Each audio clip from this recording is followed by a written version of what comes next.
મેં આગલા સમૂહ લગ્નમાં આ તો ત્રીજી વખત છે, પહેલા સમૂહ લગ્નમાં જ મેં કીધું હતું કે હજુ તો આ શરૂઆત થઈ છે, હજુ કલ્પના ના થાય એથી વિશેષ કરીને મહીપતસિંહ બાપુ દ્વારા બતાવવાનું.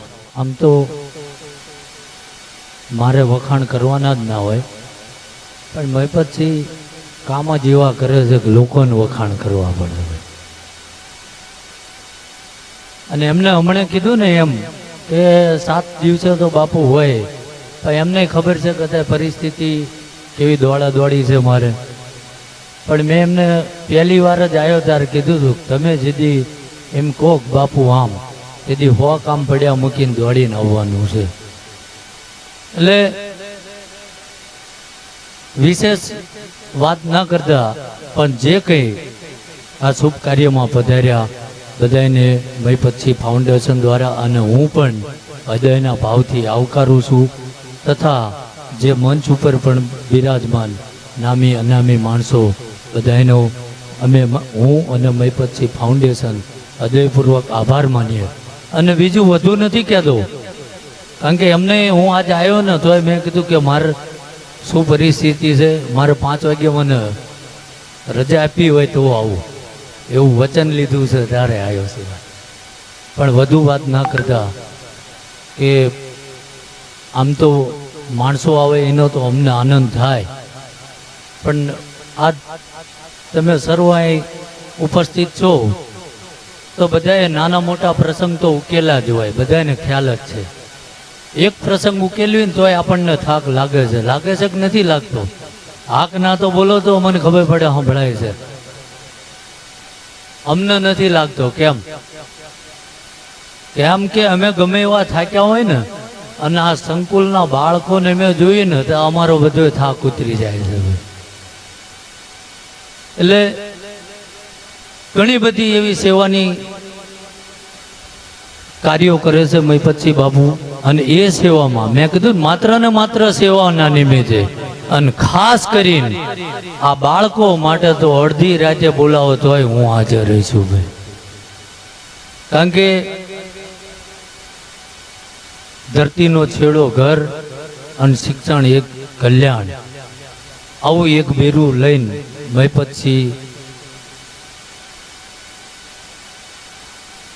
જેની કલ્પના ના થાય એવા સેવાના કાર્યો કરે છે. અને ખૂબ સહકાર લોકોનો મળ્યો છે ને હજુ મળવાનો. કેમ કે મેં આગલા સમૂહ લગ્નમાં આ તો ત્રીજી વખત છે, પહેલા સમૂહ લગ્નમાં જ મેં કીધું હતું કે હજુ તો આ શરૂઆત થઈ છે, હજુ કલ્પના ના થાય એથી વિશેષ કરીને મહીપતસિંહ બાપુ દ્વારા બતાવવાનું.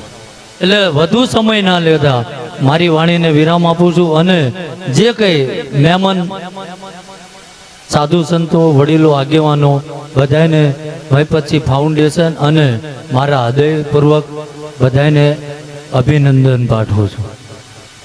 તો આપણા દાનભા બાપુનો ખૂબ ખૂબ આભાર. અને સાથે આપણા ડૉક્ટર વૈભવભાઈ આવી રહ્યા છે, એમને મહીપતસિંહ ફાઉન્ડેશન વતી અમે આવકાર આપીએ છીએ.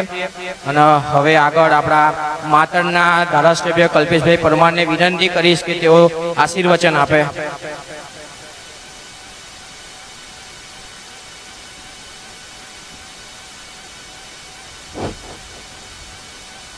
હમણે જ વાત થઈ તેમ આપણે જોયું 1 વર્ષની અંદર એક સમૂહ લગ્ન કરવું હોય તો મુશ્કેલી પડતી હોય, પણ 1 મહિનાની અંદર 3 સમૂહ લગ્ન કરતા હોય એવા મહીપતસિંહ ફાઉન્ડેશન કમસે કમ આપણે તાલીથી વધાય તો વધામણું આપણે આપી શકીએ. કારણ કે આ વસ્તુ એક સામાન્ય દાનભા બાપુએ કહ્યું તેમ આપણે દરેક જગ્યાએ સમાજની અંદર લગ્ન કરતા હોય, કોઈ પણ પ્રસંગ ઉકેલતા હોય, પણ આ રીતના કામ કે સમૂહ લગ્ન 1 મહિનાની અંદર 3 કરવા આ નાની વસ્તુ નથી. આપણે સમજીએ કે એક લગ્ન કરવું એક દીકરી પહેણાવી 6 મહિનાથી તૈયારીઓ કરતા આવીએ, ત્યારે 1 મહિનાની અંદર 3 સમૂહ લગ્ન થાય એ આપણા માટે શક્ય નહીં, પણ એ મહીપતસિંહ ફાઉન્ડેશન માટે શક્ય હોય તો આપણે એમને ખૂબ ખૂબ અભિનંદન આપીએ. અને એમાં ખાસ અભિનંદન હું એટલા માટે આપું, મારા માટે એક ભાઈ તરીકે માત્ર વિધાનસભાની અંદર જે કાર્ય કરી રહ્યા એના માટે ખૂબ ખૂબ અભિનંદન. બીજું કહું, હું મહીપતસિંહ ફાઉન્ડેશન સંકુલની અંદર ઘણી વખત આવ્યો, એ વાતના પણ અભિનંદન મહિપતસિંહને આપું કે આટલી બધી દીકરીઓને જોશું, એક પણ દિવસ મેં એક પણ દીકરીના ચહેરા ઉપર દુઃખ જેવું કોઈ પણ ના જોયું હોય. પહેલું સંકુલ એવું મેં જોયું કે સારામાં સારી જે વ્યવસ્થા બધી દીકરીઓ પોતાની એવું સમજી અને જેની સેવા માટે પ્રયત્ન કરીને રહેતા હોય, એ જ રીતે આપણા માટે કહું, આ મહિનાની અંદર કીધું છતાં આટલી બધી સંખ્યામાં કામ કરતા હોય, સેવા આપતા હોય જે બધા મિત્ર મંડળ મહિપતસિંહના, એમને પણ ખૂબ ખૂબ અભિનંદન. કારણ કે આ નાની વસ્તુ નહીં સમૂહ લગ્ન કરવું એ, અને એની અંદર જે આયોજન કરવું, એ આયોજન મહિપતસિંહ છે કે રીતે મિત્ર મંડળ પણ એક સાથે કામ કરી બધાએ વધાવી લેતા હોય અને સહકારથી સામૂહિક થતું હોય. પછી જે દાતા પણ આપણે જે કિંજલબેન રાકેશભાઈ પટેલ, એમને પણ હું અભિનંદન આપું કે આપણે આ રીતે સમાજ માટે, દરેક સમાજ માટે, જે સર્વ સમાજ માટે સમૂહ લગ્ન થાય અને જે લોકો દાન આપે એમને પણ ખૂબ ખૂબ અભિનંદન. આજે જે 11 દીકરીઓ જે નવી જિંદગી જીવા જઈ રહ્યા, એમને પણ ભગવાન સુખમય જીવન જીવાડે એવી આપ સૌને શુભકામનાઓ.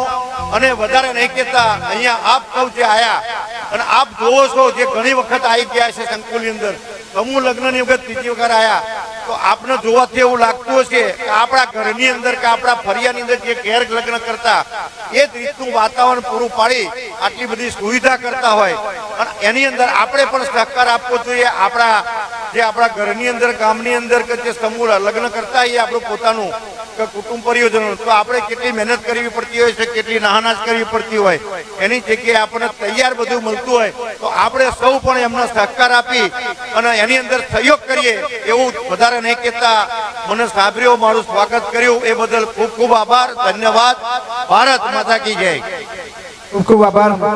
અમારા ભાઈ છે, મોટા ભાઈ, અમારા વિસ્તારના ધારાસભ્ય. આ વ્યક્તિ એટલો ગજબનો છે કે અમે બંને અમે ચૂંટણી લડ્યા, પણ ચૂંટણી એ જીત્યાનું હાર્યો, પણ એ વ્યક્તિ ડે 1 થી મારી સાથે છે. એકવાર જોરદાર તાળી પાડો, કારણ કે યાર આના માટે હિંમત જોઈએ.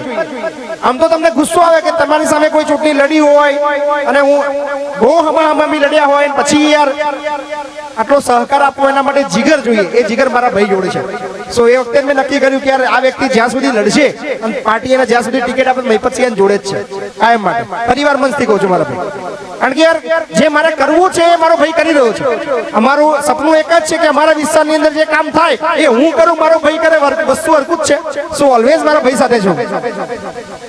મને મહિપતસિંહે જે સહકાર આપ્યો અને ચૂંટણી લડવી એક પ્રસંગ જેવું જ છે. પ્રસંગ પતે એટલે ભૂલી જવાય, અને રાષ્ટ્રીય એક પર્વ કહેવાય ચૂંટણી. હાર જીત થયા કરે, એક જ વ્યક્તિ જીતવાનો હોય, અને હું જીતું મહિપતસિંહ, એમાં કોઈ પ્રશ્ન નતો, રાજકીય હતું.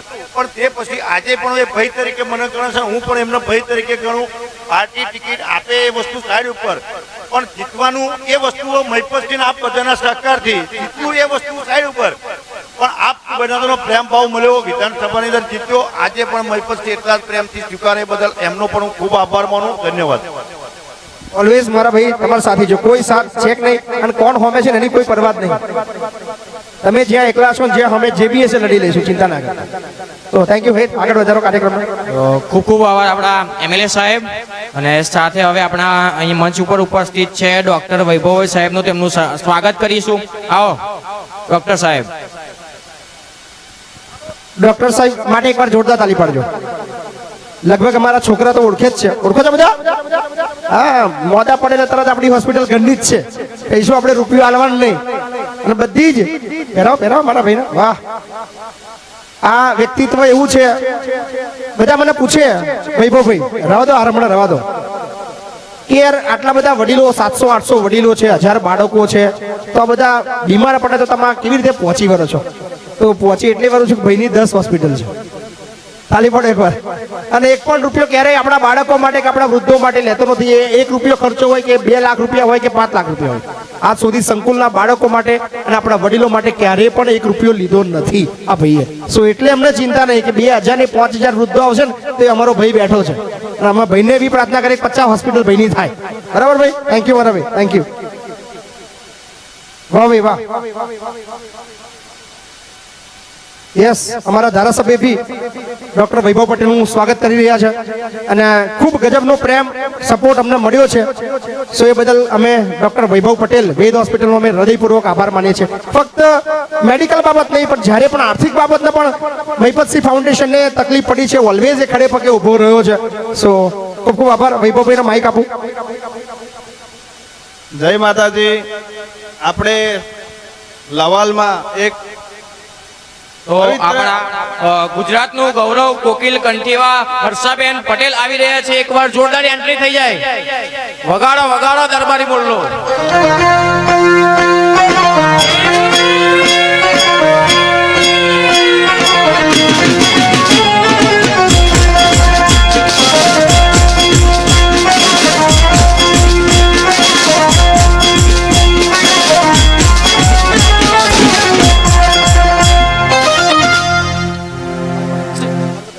મહિપતસિંહ ફાઉન્ડેશન વતી હર્ષાબેન પટેલ આપનું સ્વાગત કરે છે. આવો. તો લવાલ એક એવી ધરતી થઈ ગઈ છે અને મને ગર્વ છે કે આપણા ખેડા જિલ્લાનું એ ગામ છે અને બાપુ માટે એટલો મને દિલથી ગર્વ છે. અમે 2018ના જ સંકળાયેલા છે, ત્યારે તો આ કશું જ નહોતું. બાપુ એક નાની એક્ટિવિટીથી મને યાદ છે કે કઠલાલમાં પ્રશાંતભાઈ છે, એમના ફાધરનું પુણ્યતિથિ હતી, ત્યારે ડસ્ટબિન ત્યારથી શરૂઆતથી હું તમને કહું કે નાના નાના આપણે તેલના ડબ્બા ભેગા કરીને આપણે ડસ્ટબિન બનાવતા હતા અને એ ડસ્ટબિન પર મહિપતસિંહનો અને જે ડોનેટર છે એનો ફોટો લગાવીને ભાઈએ બાપુએ લગભગ 1 લાખ ડસ્ટબિન આખા ખેડા જિલ્લા અને ગુજરાતમાં એમણે એમ રાખ્યો હતો. ત્યારથી અમે કોન્ટેક્ટમાં છે. એમાં મારું પણ થોડું ડિસ્ટ્રીબ્યુશન હતું, બહુ નાનું હતું.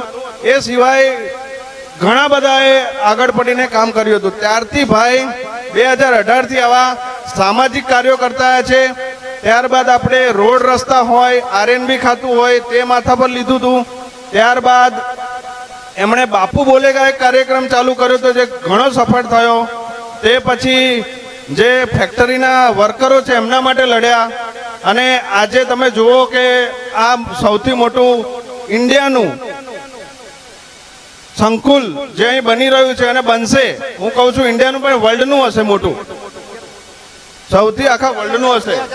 2000 બાળકોનું સંકુલ બની રહ્યું છે અને આજે પણ કહું છું કે કોઈ પણ મેડિકલ ક્ષેત્રનું કોઈ પણ કામગીરી હોય, હું બેઠો છું, હું મદદ કરીશ અને આ જેટલા જોડા છે આપણા એ બધાની સારવાર મારા તરફથી જેટલી બનશે એટલી હું મફત કરીશ.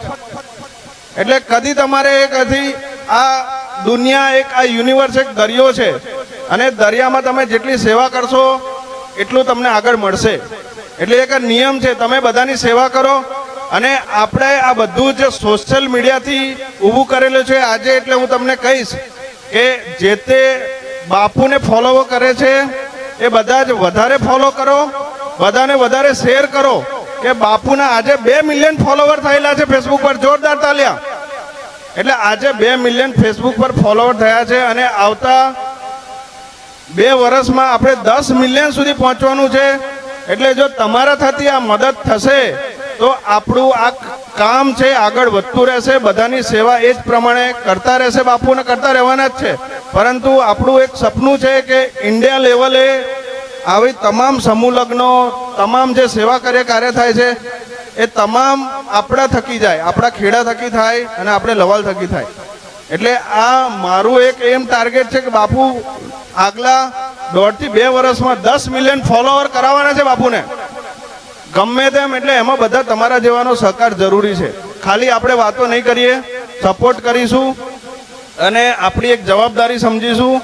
જ્યારે પણ જરૂર પડે છે તમે લોકો હાજર હોય છો અને હજુ પણ આગળ હાજર રહેવાનું છે.